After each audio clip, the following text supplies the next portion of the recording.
أعوذ بالله من الشيطان الرجيم بسم الله الرحمن الرحيم استغفر الله ربي وأتوب إليه الحمد لله رب العالمين والصلاة والسلام على خير خلقه وخاتم الأنبياء والمرسلين سيد الأولين والآخرين شفيع المذنبين رحمة للعالمين محمد وآله الطيبين الطاهرين المعصومين اللهم صل على محمد ربنا لا تزغ قلوبنا بعد إذ هديتنا وهب لنا من لدنك رحمة إنك أنت الوهاب. Assalamu alaikum, my dear brothers and sisters. So Alhamdulillah, reached up till here, and thank you again for your concentration, patience. For those that have not liked politics, sorry about that, the last 4 lectures. But Muharram, you feel this is the time to discuss the injustices in the world. This is the message of Hussein alayhi salam. But now inshallah the lectures will change a bit, and I'll go more towards the Quran, more towards spirituality, more towards personal reformation. Because after all, there is no point speaking about Imam Hussein alayhi salam when we can't pray, when we can't have a sense of feeling for Allah subhanahu wa ta'ala. This is the basic sense of the message. We know that the people who fought Hussein alayhi salam understood there was a God. They understood who the Prophet was. They understood who Imam Hussein alayhi salam was. They understood what the Quran was. And they prayed. So what was the difference?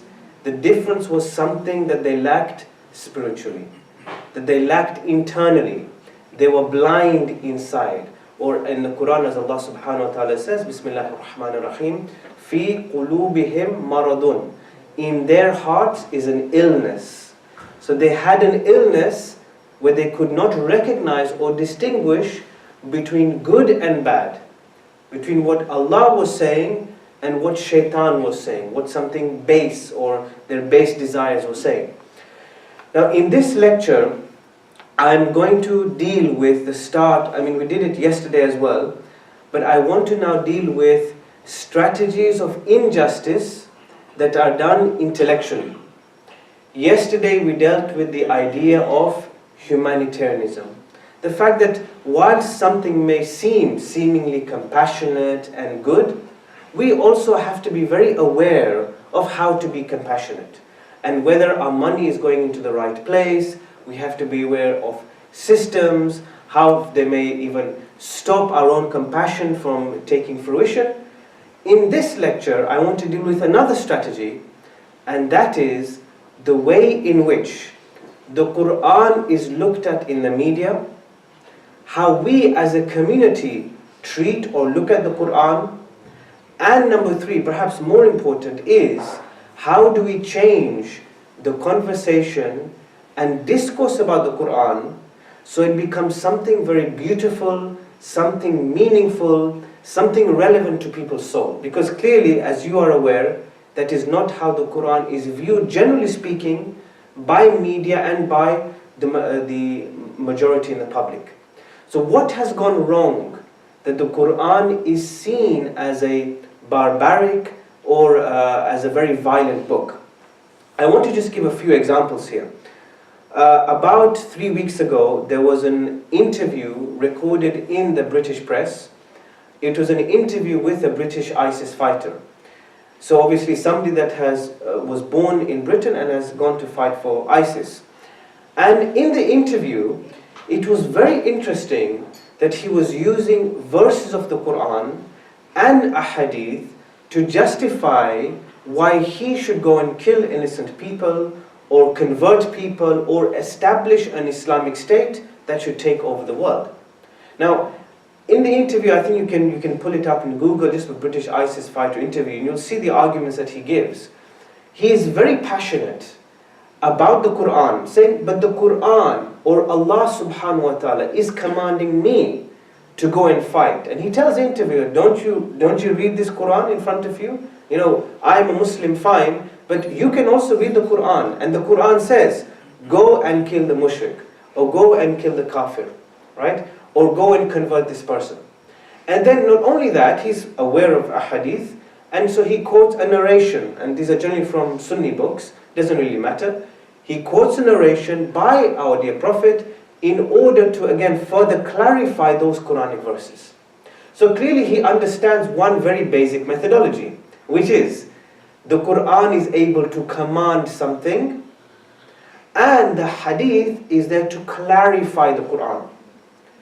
The Quran commanding something and clarifying something is actually a hallmark trait of interpreting the Quran. This is there in Shia and Sunni fiqh and hadith. The fact that the hadith is meant to be a takhsis, a specification for the Quran, and a bayyina, a clarification of the Quran. So he isn't doing anything wrong. I mean, he is interpreting the Quran as a mujtahid would do. Of course, our argument is that he doesn't have all the tools, he doesn't have all the knowledge, or he doesn't have that sense of moral and spiritual balance in order to look at the Quran. But what is important for us is that we do have those verses in the Quran which are to do with aggression, which are to do with violence, and so does the Bible and so does the Torah. There's no difference. Even if you want to look at secular ideologies, or if you like atheist ideologies like Nazism, they also promoted violence. So there isn't any difference here. What is relevant for us as Muslims is that the verses that this British ISIS fighter is using and what is being portrayed in the media is taking away from the original ethos of mercy and original ethos of spiritual and moral reflection of the Quran. So it's taking away from the very basic message of why the Quran was revealed. The Quran was not revealed for violence or aggression. The second thing, which is more subtle, this is very obvious what I have told you. The second thing is a strategy of injustice to make sure that the Quran is out of touch with modern society. And that's the subtle one. Because if you say the Quran is barbaric and violent, I mean, that's very easy to do. I mean, anyone can do that. You just take a verse out of context. But the other thing that you can say is, well, this book that Muslims believe in is a book that does not have a place in modern society. Now, in the last 4 lectures, I have alluded to this point. I did try to pose us very important questions about the way we are interpreting Islam. And it's something that I feel in my heart. So I'm not just saying it to be bold. I'm just sharing with you what I feel and what my research is. And I will just reiterate that if Hussein alayhi salam is treating non-Muslims in a very open and accessible manner, welcoming them into his caravan, welcoming them into this journey of Karbala, not judging, not labeling, not talking about najasat, not talking about theology. And this is our Imam doing this. But then we as Muslims, or as scholars also, we are then labeling non-Muslims or treating them as second class perhaps, maybe not engaging with them. Then you see a separation between the message of Hussein alayhi salam and what we are doing. So, when you have some non-Muslims, and I'm not talking about media here, I'm talking about non-Muslim scholars, some non-Muslim scholars like Robert Spencer, you can look at his works, and I'm also talking about some politicians as well. What they do is, they say, and again, this is not about sensationalism, they say, well, okay, fine, you believe in the Quran, we don't have an issue with that. We don't have an issue with you following the Quran. What we have an issue with is your interpretation of the Quran. You say that the Quran is universal. You say that everybody should follow the Quran. This is our argument, right, as Muslims. Everyone should follow the Quran. You know, this Quran is something, if anybody opens the Quran, their heart should be moved. This is what we expect, right? Just as we hopefully are moved by the Quran, we expect others to be moved by the Quran. But we have to remember one very important thing. We say that the Quran is a book. Yes? The Quran is a book. And you know, when we have a very tablighi mentality, we will hand out Qurans expecting people to read them. Now, if any of you have attended interfaith gatherings, I mean, I've attended many, we sometimes give Quran as a present, to Christian priests or Jewish people or non-Muslims, come, please, the Quran. I've always noticed this very strange thing. Whenever we invite those people back, we have interfaith gatherings every year, we'll have a Hussein Day, right? This is very normal. If you ever ask and converse, did you ever read that Quran? The response will probably be no. They don't open the Quran.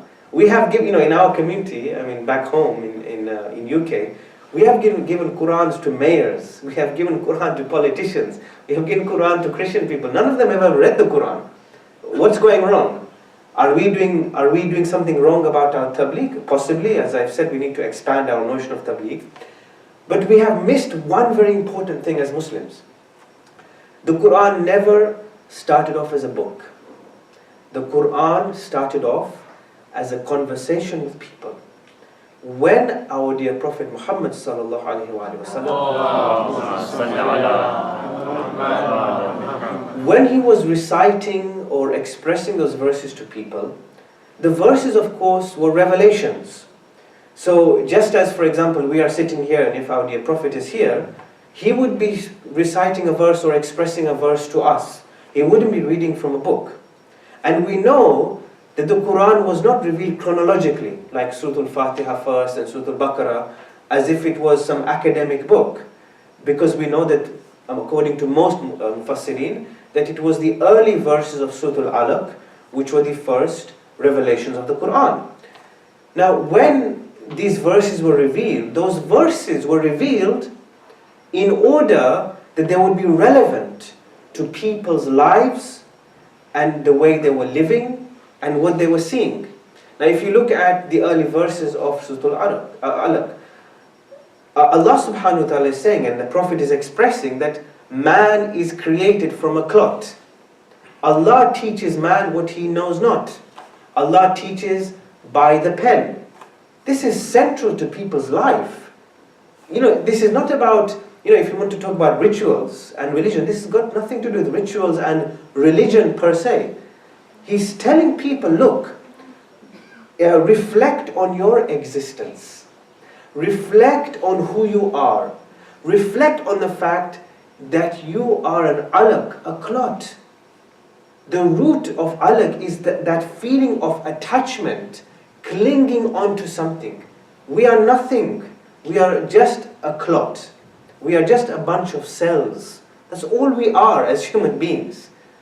So the Prophet is giving a message of reflection to people. Second is, he's telling people to gain knowledge. He's saying, look, Allah is teaching you by the pen, right?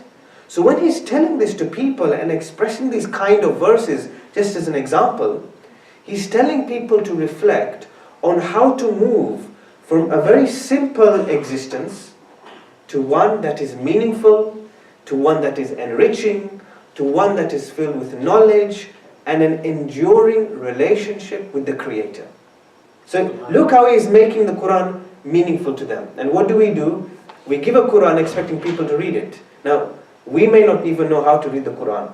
If you read the Quran, you need to understand the technique of how to read the Quran. Because the Quran's methodology is tasrifi, and tasrifi means that verses are juxtaposed with each other. That means, for example, if you read Surah Al-Baqarah, in Surah Al-Baqarah, there will be the stories or incidents of the people of Musa. The way they took the calf, for example, the way Allah, if not killed them as such, but He gave them a lesson. He allowed them to die and then raised them up again. He allowed them to go into a city, but in that city, for example, they did lots of fasad. And then later on in Surah Al-Baqarah, you'll find verses about contracts. Now, the reason why the Quran jumps from some verses to another, and you say, well, the Quran suddenly is talking about one story, let's say of Yusuf, and then brings story of Ibrahim, or brings story of Ismail, is to allow the mind to be challenged, to allow the mind to open up. If you read like a story or a novel, the story unfolds very nicely. The story sets a scene. And the Quran does a similar thing. It sets a context for us. It sets various incidents for us and stories for us so that our mind does not get bored. Our mind is able to grapple with different concepts. So you have 2-3 ideas interacting with each other, then suddenly a new idea forms. The Quran gives us that reflection, gives us that new concepts. That is the purpose of the Quran. So when the Quran was revealed, The purpose was always to elevate humankind, to elevate the society from one plane of existence to another. So,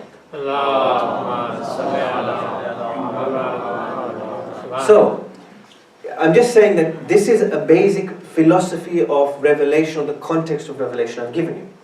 So, non-Muslims now say, you believe in the Quran, but what we want to know is, how should the Quran converse with us?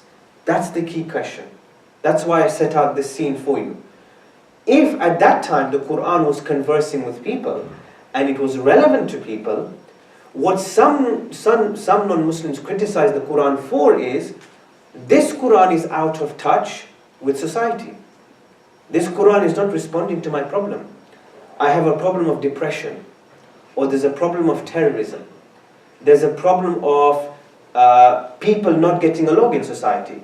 For example, Shias and Sunnis are fighting with each other. Or Christians, Jews and Muslims, we might have interfaith gatherings, but we are not working together. Quran is not responding to modern problems. So what is the point of the Quran? What is the spirit of the Quran? What is the purpose of the Quran? Now these are more challenging questions. It's much easier to deal with the first question, that the Quran is barbaric, because you can always say, no, the Quran is not barbaric. You explain the context of the surah, you've answered the question.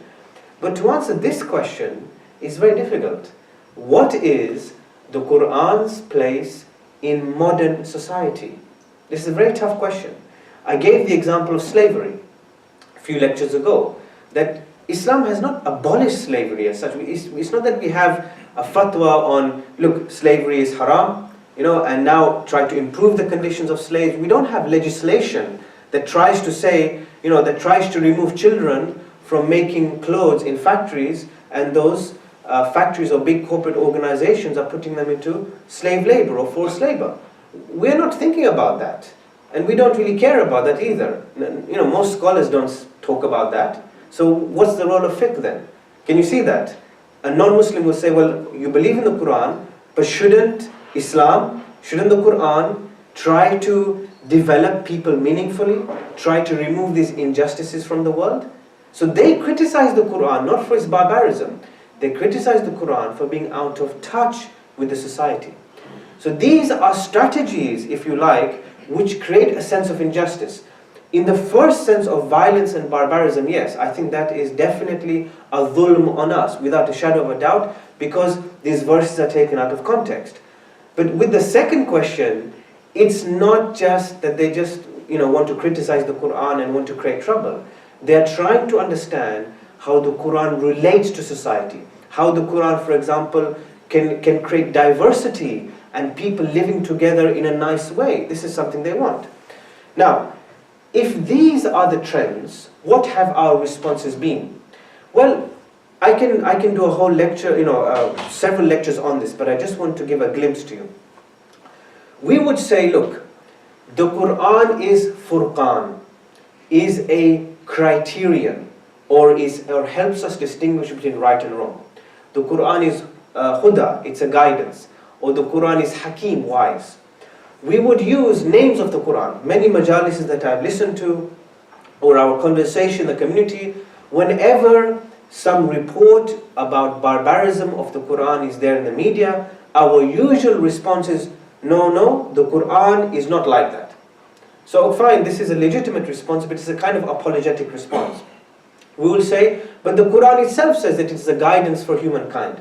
The Quran helps us distinguish in right and wrong. This is our first kind of response. The second is, we will say, but the Quran contains injunctions, or if you like, commands, like أَفَلَا تَعْقِلُونَ أَفَلَا تَفَكَّرُونَ. Allah subhanahu wa ta'ala is telling mankind or humankind, do you not think? Do you not reflect? The Quran is always telling us to evaluate our lives, to even evaluate what the Quran says, and to evaluate what people are saying. So a second type of response is, we will use verses in the Quran to combat and argue against people who use verses of the Quran in a negative way. So for every negative verse, we will bring a positive verse. This is a second response that we will do. A third response is, and I think this is actually more valuable, and I want to explore this more, is we will use verses of the Quran that deal with spirituality. So for example, in Surah Shams, Allah subhanahu wa ta'ala says, Bismillah ar-Rahman ar-Rahim, وَنَفْسٍ وَمَا سَوَّاهَا فَالْهَمَهَا فُجُورَهَا وَتَقْوَاهَا قَدْ أَفْلَحَ مَنْ زَكَّاهَا وَقَدْ خَابَ مَنْ دَسَّاهَا. And there are many verses like this in the Quran, but Surah Shams I think is quite nice, because it's a very moving surah talking about creation, and in the middle of the surah, or kind of early part of the surah, Allah subhanahu wa ta'ala talks about the creation of the soul. And He says, by the soul, taking an oath of the soul, by the soul, and He who proportioned it, okay, or proportioned it or leveled it. Then He says that He inspired it to distinguish between wickedness and righteousness.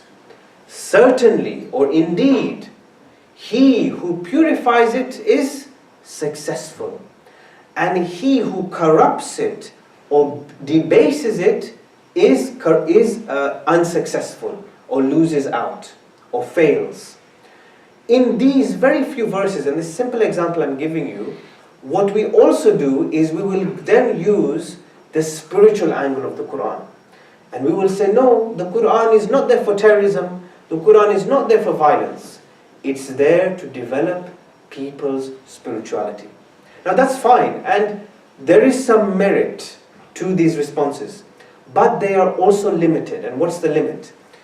The limit is that these responses are very responses that we are giving in parts. We are not giving the root and the basic vision of the Quran. Now I've answered it very generally. Yeah, the Quran is there to help us. The Quran is there to spiritually move us. The Quran is meant to elevate ourselves from one plane of existence to another. We use this conversation, but we should be very specific. What I want to share with you in this lecture is Imam Ali alayhi salam's view of the Quran. How did our master Imam Ali alayhi salam view the Quran? How did he view the Quran? What was his vision of the Quran? We should try to come up with something meaningful and holistic that changes this conversation altogether. And for that we have to look at Nahjul Balagha. Now there are a few reasons why I'm bringing our first Imam. One is, very obviously, he dealt with this problem in his own society. Ibn Muljam was a member of the Khawarij. Khawarij coming from Kharaja Yakhruju, meaning that the group Khawarij is known as those people that exited or separated or seceded from Imam al-Islam. They formed a group in themselves. The Khawarij, you may say, are the initial template for the terrorist ideology today. Because the Khawarij believed in the literal interpretation of the Quran. They believed in looking at verses literally and not looking at the context of those verses and the Quran. Second is, they were extremists. This language of extremist and fanaticism today, whilst is a terrible language to use because it can be manipulated, really you can say the Khawarij were extremists. Because they believed in an extremist ideology in carrying out whatever their motivations were and their understanding of the Quran. So for example, they wanted to kill Imam al-Islam and they wanted to kill Muawiyah because they believed that those caliphs were doing something unjust. They were going against the Quran. They were going against the decision of Allah subhanahu wa ta'ala. So they believed, well, if they don't toe the line, if they don't interpret the Quran correctly in accordance to them, then they're going to kill them. Look how extremist it was. And we know even the way Ibn Muljam killed Imam al-Islam is horrific. The way he was hiding in the mosque, hiding the sword under his cloak, and then going to kill Imam al-Islam in sajda. I mean, this is exactly what we see today. When you look at those reports from Syria and Iraq and beheadings and on those YouTube videos, this is the same type of mentality and ideology. So the ideology is nothing new. But what we as Muslims have not done, at least in accordance with my research, is we have not used the voice of Imam alayhi salam today, in the media, in politics, and even in our majalis, even in terms of our scholarship, we have not used the voice of Imam alayhi salam today to respond to this strategy of saying that the Quran is barbaric and violent. I don't know, you can correct me, but from the reports that I have seen, even when our own Shia and Sunni scholars speak, they have not used Imam alayhi salam, and they have not used Nahj al-Balagha. And I find that very strange, because as I've said, look, we have the incident of Khawarij in history. Okay, a few people do mention this, but they don't use Nahj al-Balagha. And Nahj al-Balagha has about 2-3 very major sermons on the Quran, and I'm going to share those few sermons with you today. But it actually talks about what the Quran should be in society, what the Quran, the role of the Quran in somebody's life, the role of Quran in society generally, and the type of illnesses that the Quran can remove in us. It's quite amazing actually that Imam alayhi salam had this very far-sighted vision.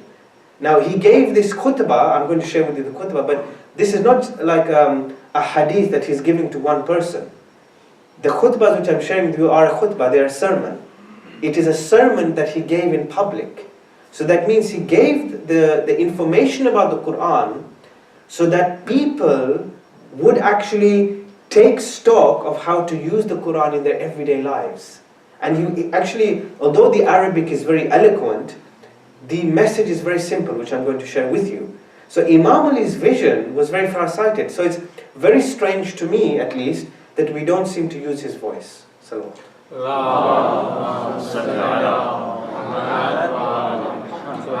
Now, maybe we should take an initial question before I share with you the sermons. Why is it that Imam Ali hasn't been used? I don't know if you can think about this. Why hasn't Imam Ali Islam been used? I want to use two quotes, or few quotes which I want to share with you. One is from Georges Rodack, who wrote The Voice of Human Justice, which was translated from the Arabic, I think 6 volumes. And this is now, obviously you can find a PDF online, which I'd recommend everybody to read. It's a wonderful book, The Voice of Human Justice, deals with the biography of Imam alayhi salam. I want to share with you some quotes, or what he said in an interview to some Iranian journalists. And the interview was done, I don't know, maybe 5-6 years ago, something like that. I have the date somewhere. April 2011. April 2011, in the magazine Echo Islam, he gave this interview. And the other quotes which I want to share with you are from Shahid Mutahari. And remember that both did not live too long ago. Georges Rodack, to my recollection, is still alive. I know he was ill about 2 years ago. I think he's still alive. And Shahid Mutahari, of course, passed away in 1979. So what I'm sharing with you is nothing old, right? And look at what they say, and hopefully it will answer the question, right? The interviewer asked him, how did you start to write about this book? And how did you publish A Voice of Human Justice? How did you go about doing it? And this is his response. He says, you may think that my book was published with the help of Muslims. But it is wrong, Georges Rodack says. While I was writing, the editor-in-chief of Al-Risala magazine came to me and proposed to me to publish it in his magazine's columns. I did not accept it in the beginning, but after his insistence, I gave him 2 parts of the book. Immediately after its publication, the bishop of Karmeliya tribe from the Christian Mar'uni branch, so now he's going to Christian priest, he went to this bishop, and the bishop said, I myself, this Christian priest or bishop says, I myself will publish this book with my own financial resources. Naturally, I became very happy. Okay? He actually went to various Muslims to ask for funds, and nobody gave him any funds. And I know this happens today, because sometimes I ask for funds, or when I talk to philanthropists and other people, they say Muslims don't give money to them, right? I don't know what we spend the money on. Whenever I talk to presidents and things of the community, they say all the money goes on the niyaz and the food for Muharram and Ramadan, right? When we should be feeding maybe people outside of the community, right? So he actually went to a lot of Muslims in his village. Now Georges Rodack was a Christian, right? So he is writing a biography of Imam Ali alayhi salam, and he does not get money from Muslims. So I'm just giving you the first proof. The first proof is that Muslims did not and do not care about writing about Imam al-Islam. So this is proof, okay? Second proof. In the interview, he says that when he was reading books about Imam al-Islam, he said that most of the books that he was reading were all to do with the Khilafah.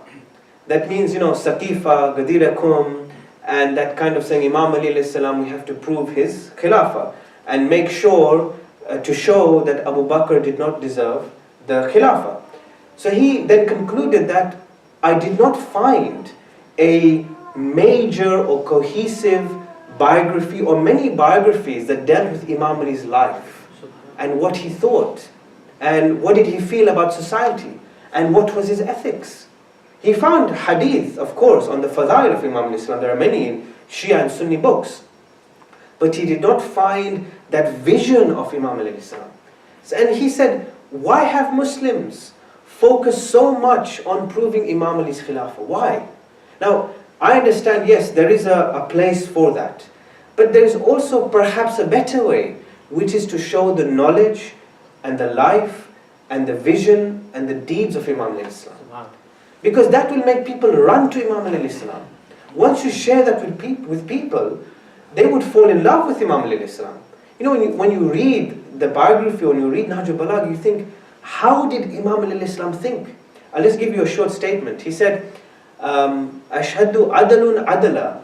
I bear witness that he, that is Allah subhanahu wa ta'ala, is just and acts justly.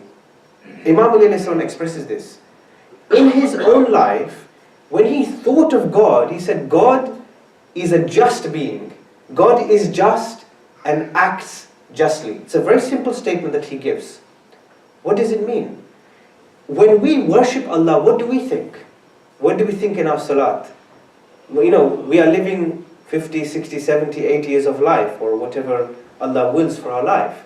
Have we ever thought of who God is and what kind of relationship we should have with Him? If we want to say, how did Imam Ali become just? He became just because he had a very close and reflective and deep relationship with Allah subhanahu wa ta'ala. He had Allah in his heart. He very famously said, I see Allah with my heart, or with the eyes of my heart. So when we think of Imam Ali alayhi salam, we have not tapped into his personality. So this is the first proof. The second proof as to why Imam Ali perhaps is not used today, I want to quote to you what is said in glimpses of Nahj al-Balagha, alright? And this is obviously translated from Farsi. Shahid Mutahari writes about his experiences of coming into contact with Nahj al-Balagha. And this is what he says. He says, the alienation from the Nahj al-Balagha was not confined to me or others like me, but pervaded through the Islamic society. So now he's saying that Muslims generally did not care for Nahj al-Balagha. Those who understood this book, their knowledge did not go beyond the translation of its words and explanatory notes on its sentences.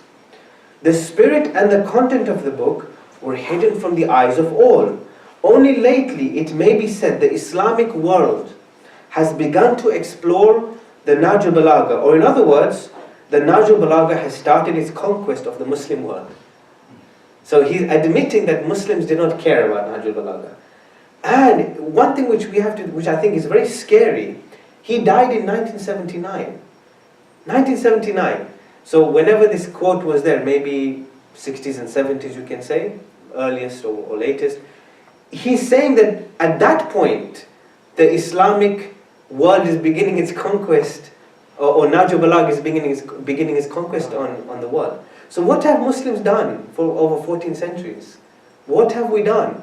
There's a really funny story which is there about the United Nations. I think you've all heard of this, that Kofi Annan says that letter 53 to Malik al-Ashtar is there in a plaque, I think, in United Nations. And he says, this is the greatest letter. And every Muslim I speak to says that this is a wonderful thing. What have we accomplished, actually? It's there in a plaque. We haven't used the letter. So imagine how Muslims are thinking. We are thinking in such a defensive manner that we think we've achieved something because United Nations organization has seen the letter. It doesn't mean anything at all. I mean, you can find this letter on the internet. You don't need that plaque anymore anyway. So imagine, and if you read Voice of Human Justice, there's a similar story which George Odak actually says, right? So what Mutahari is saying is that the Islamic society did not care for it. But there's something even worse than this. This is about the Hawza Ilmiya. He says, I must admit, like my colleagues in the Hawza Ilmiya, I was quite ignorant of the world of the Nahjul Balagha. So now he's talking about the students of the Hawza. We had met as strangers and passed by each other in the manner of strangers. This continued until the summer of 1946, when in order to escape the heat of Qom, I went to Isfahan. A trifling accident brought me into contact with a person who took my hand and led me somewhat into the world of Nahjul Balagha. We, the theology students, must confess our estrangement from the Nahjul Balagha. We have built a mental world of our own which is alien to the world of the Nahjul Balagha. Now, this I think is even worse than the other two quotes in terms of the what we have to realize. You're talking about Shia Hawzas, he's talking about. He's talking about Hawza of Qum. This is his own experiences he's giving. You can't really dispute this quote. I mean, he's giving his personal experience and said that many Hawza students didn't really care about Nahjul Balagha or understand what it is. Now, there is some change. I mean, there are some, this year, I think, the conference may just have happened. There has been a conference on Imam alayhi salam in Qum. There has been a few conferences actually. Now, I don't know when these conferences started, and alhamdulillah, it's a very good thing, because they're dealing with justice of Imam Ali, politics of Imam Ali, government of Imam Ali. So, alhamdulillah, there is progress there.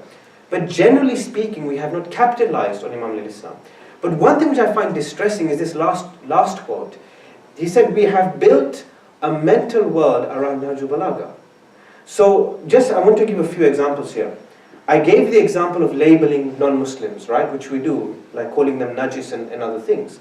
Now, Imam Ali Islam says that either somebody is your brother in religion or it's like in humanity. Or Imam Islam, the way he treated Wahab, Hania, Kamar, Khur, and other examples you can give.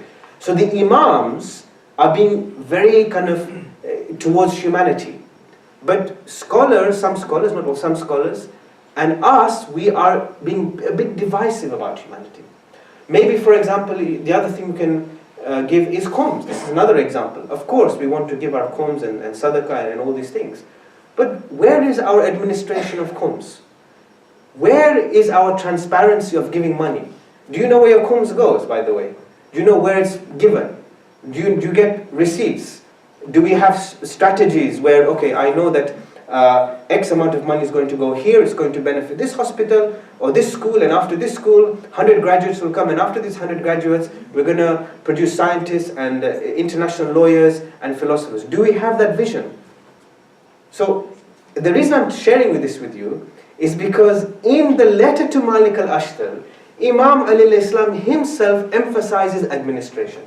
He tells Malik, make sure that the way you run your government, take care of your expenses. Not only take care of your expenses, pay your officers well so they don't misappropriate money, right? Not only that, make sure that you have policies in place of how you select your officers. Now, I'm just giving an example of khums because we require greater administration. If we are true to ourselves, if scholars are true to themselves, they would definitely admit, and Shahid Mutahari has said this, Shahid Bakr al-Sadr has said this, and several others have said this. You can find articles on this. They have all admitted that we do not have an effective administration process for khums. And yet, these are the very words of Imam alayhi salam. So when Shahid Mutahari is saying that we have built a mental world around Nahjul Balagha, this is the mental world that we have built. Because we have not followed the advice of our Imams. Our Imams are practical people. So again, I'm saying this with you, again, not to be bold. I'm saying this with you to be logical and consistent with the quotes of our own Shia scholars, right? So now, giving you this context of how perhaps Nahjul Balagha has been ignored, now we come into this final point in the last 10 minutes or so, which is, how did Imam Ali alayhi salam look at the Quran?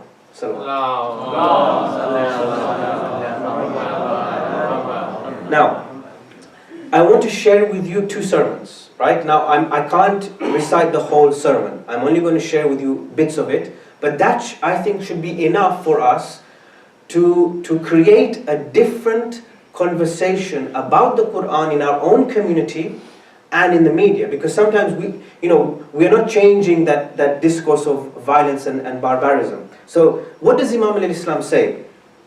This is sermon 110 of Nahjul Balagha.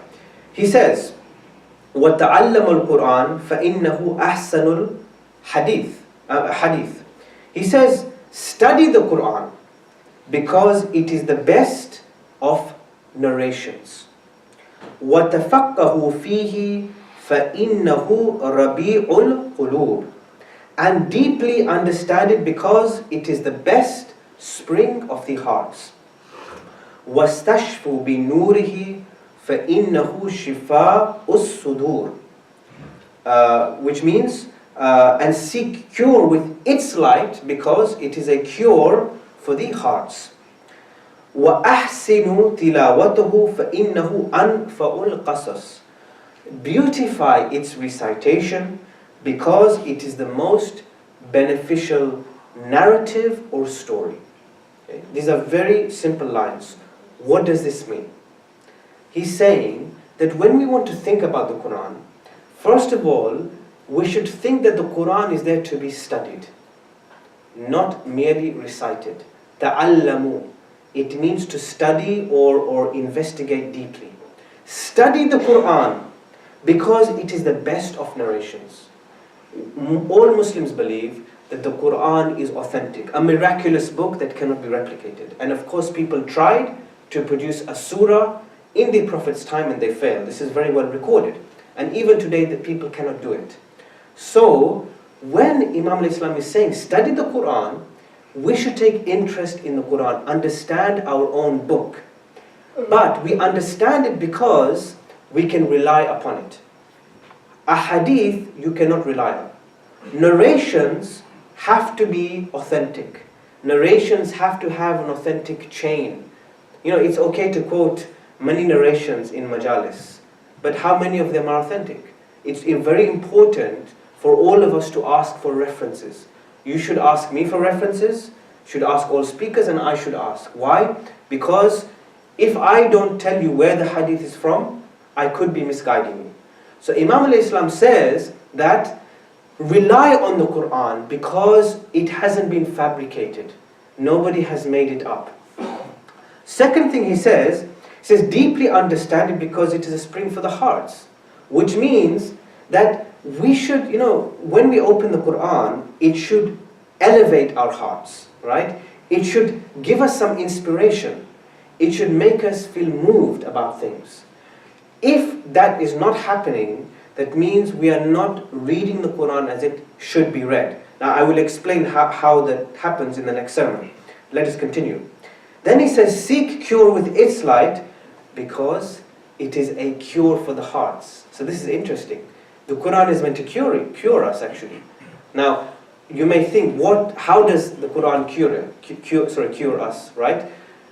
Is it that the Quran cures us because we have a physical illness? Like cancer or some disability that we have. Sometimes we say recite the Quran and you'll get shifa. But perhaps that's not the shifa of the Quran. The shifa of the Quran is actually a more internal problem or more internal illnesses that we are facing. I will outline that in the next sermon. But you can see the kind of worldview that Imam al-Islam is creating for us. He is trying to open up the Quran to our hearts so that the Quran is relevant to our lives. Exactly the conversation that we need to have about the Quran. And the last thing he says in those lines, he says that beautify its recitation because it is the most beneficial narrative. Now, of course, we should teach our children tajweed. We should teach how to recite the Quran eloquently. It's a beautiful thing. Of course, the brother here, mashallah, he recites the Quran every day. May Allah bless him, and may Allah bless all the people that recite the Quran, because it's a very moving language, right? However, it's not just a language in itself. Imam Ali gives a reason. We beautify the recitation because it's the most beneficial narrative. Qasas basically means story. Qasas means story or narrative. So it's like, we may not understand Arabic, for example, or some may not understand Arabic. We all got different cultures, right? But the reason why we beautify its recitation is because imagine when you tell a fairy tale to a child, or you read a bedtime story. The way you read to a child is you start very slowly. Once upon a time, a prince existed, and a queen, and in a faraway land, and all this kind of thing. The reason why the Quran is meant to be recited very nicely and not very quickly and in a way that kind of moves our heart is so we can understand the story. Because there's a story of Yusuf, the story of Yaqub, the story of Ibrahim, the story of Ismail, peace be upon them all. And these stories, we're meant to take in the morals. We're meant to take in the lessons of the stories. That's why we're meant to beautify recitation. Not just for the sake of the Arabic language, actually. It's the reason that Imam Ali gives is of storytelling and narrative. So, if we do not understand Arabic today, because of course there are different cultures everywhere in the mosques, then we should, as we do the translation here, which alhamdulillah is a good thing, we should also focus on the translation and also reciting the translation in a slow way and in a way that we can reflect upon its meaning. So, for our community's sake, Imam Ali is already perhaps changing the conversation for us. As I have posed the question, how many of us reflect on the Quran on a day-to-day basis? I mean only 10 minutes or 15 minutes. We open the Quran, we select a few verses or recite a surah and just reflect on it. How many of us do that? Number two is, how many of us study the Quran? Actually, we open it and we start to understand what the Quran is saying about a variety of things. And also the way we treat the Quran in the community. I've done some research on this. I'm going to share with this with you tomorrow, I think, yes, on education, madrasa education.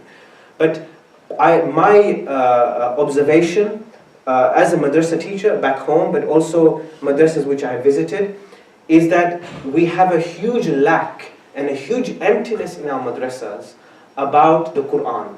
We do not teach the meaning and content of the Quran to our children. We are always emphasizing on tajweed. And yet, as I have said, that Taliban and extremists can recite the Quran and they may be even very eloquent, but what do they understand of the Quran? So we have to make a differentiation, which is that we are people that understand and actually know the Quran and not just recite it. If ever you have met converts, most converts that I have met who come to the religion, they know more about the religion than Muslims themselves sometimes. Because they come to the religion with interest. They actually open the Quran and study it. Although I don't think she's a Muslim, I'm not sure, but Karen Armstrong, who you may have heard, Karen Armstrong has given a few TED Talks, right? And you may have listened to them. She's done a good biography on the Prophet, wonderful biography. If you look at the way she analyzes the Prophet's life and analyzes the Quran, you can tell she's read the Quran from cover to cover. She's read the Quran as a book, as a narrative, as what Imam alayhi salam is saying, and she then has made conclusions about the Quran. And that's exactly what we have to do. Salawat.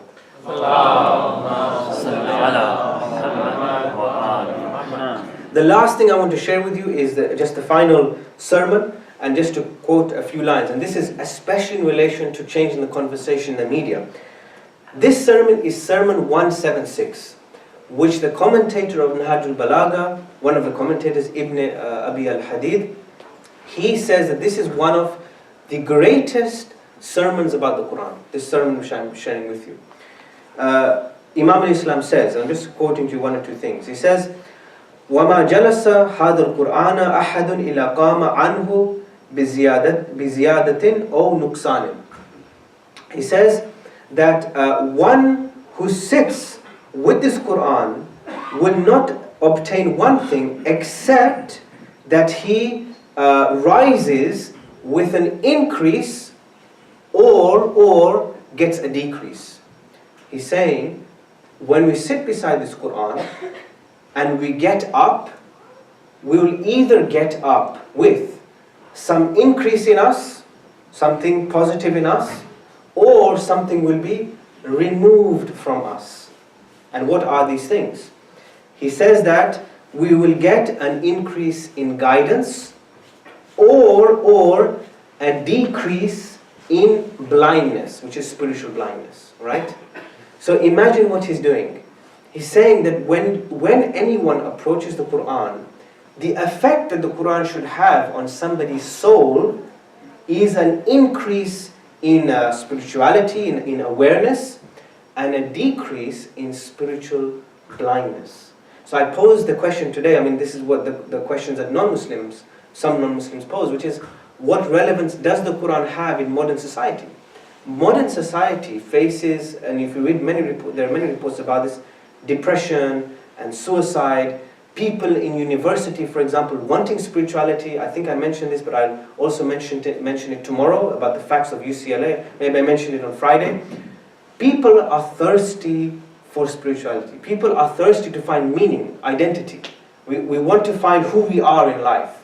We come from different cultures. Some of us come from religion. Some of us don't come from any religion. Some of us mix many religions together. In university now, it's not uncommon to find societies of meditation.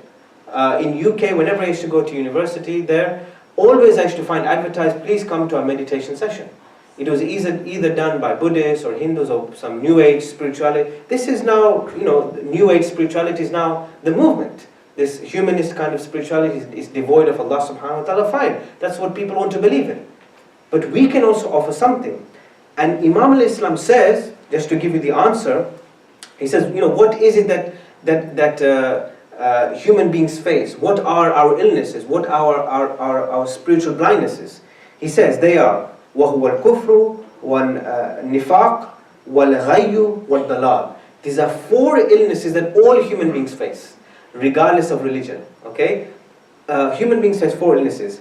Kufr, disbelief in Allah. وَالنِّفَاقُ, hypocrisy. We can be very hypocritical people. I pray, I pray in a particular way in the center, but at home I pray differently. Or I show you a face, but in private I do something else. And that's a very bad thing. I ask forgiveness for myself for this, and inshallah we try to ask forgiveness for this. And then ghayu, which is that rebelliousness. Human beings can be very rebellious people. We can be stubborn. We don't want to listen to people. We think we are right. This is part of our kind of human nature, perhaps, which we have to get rid of. And then dalal, we can suffer from misguidance. Human beings can get things wrong. We can interpret the Quran wrongly. We can misinterpret people's actions. We can misguide other people. So Imam al-Islam says that the Quran's role fundamentally is to cure these 4 illnesses from our hearts. That's the Quran's role. I think, or I humbly think, that this sermon is still relevant today. He said it in that time, but this is the vision of the Quran.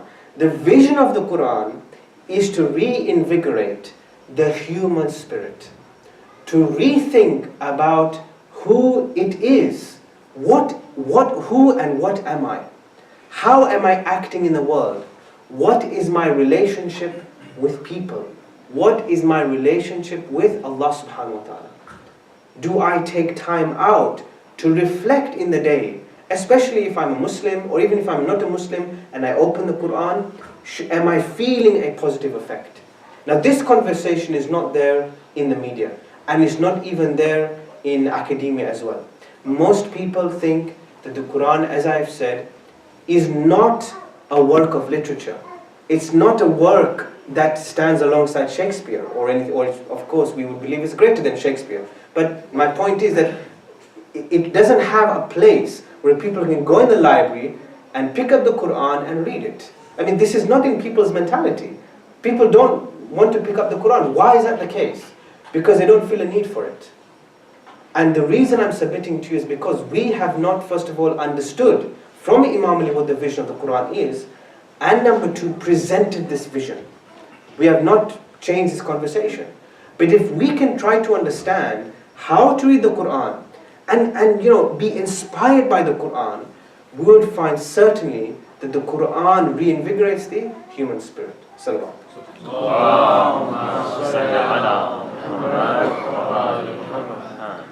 So inshallah, that's, you see, now politics has stopped. See the last politics. So inshallah now, tomorrow, I'm going to deal with spiritual education.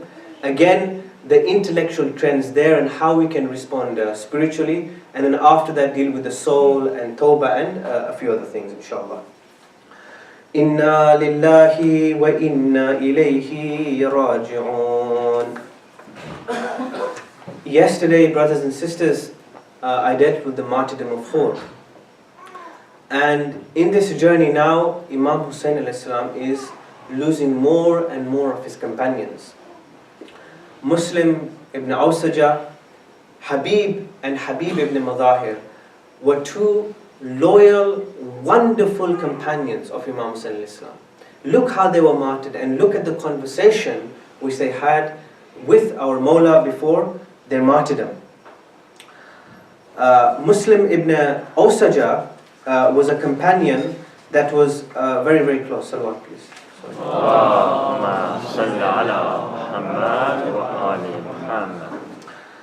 It is reported that before the martyrdom, Muslim ibn Awsaja would say his salams to Imam Hussein al-Islam. He said, Salamun alaykum, Ya Mawla. And the Imam would reply, Alaykum salam. Indeed, we will soon follow in your martyrdom.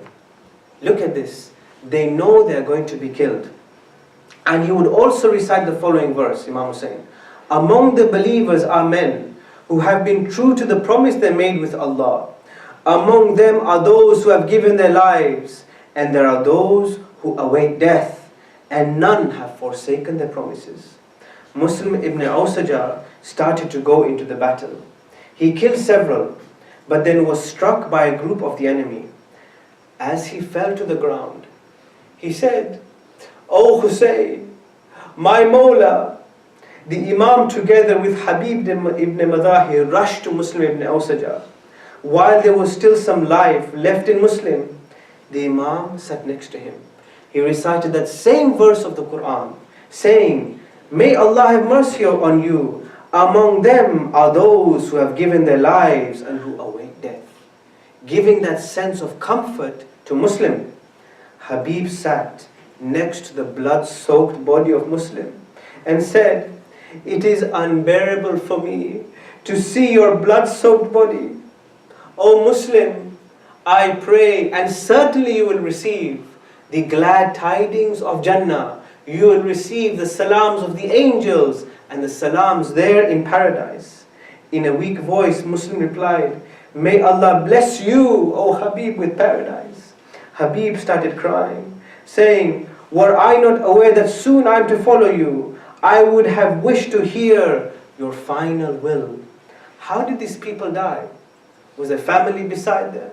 Were they able to set provisions for their family like we can do in this life? They died in a brutal manner with a few words, just with Imam Hussein a.s. and the companions. Habib said, By the Lord of the Kaaba, by the Lord of the Kaaba, I will be following you soon. Even the maid of Muslim started crying. But then it was Habib ibn Madahir's turn. As you all know, Habib goes to Imam Hussein a.s. and says, O Hussein, I know that this enemy will not even allow us to pray. But how can I serve you? How can I serve Allah subhanahu wa ta'ala when I'm not fulfilling my duty of prayer? Imam Hussein al-Islam sorrowfully said, Habib, please go and ask them whether we can perform our prayer. Habib ibn Madahir conveyed the request, but they said, O Hussein, pray as many prayers as you want. They will not be accepted. What did we discuss, brothers and sisters? People today recite the Quran. People today say they are Muslim.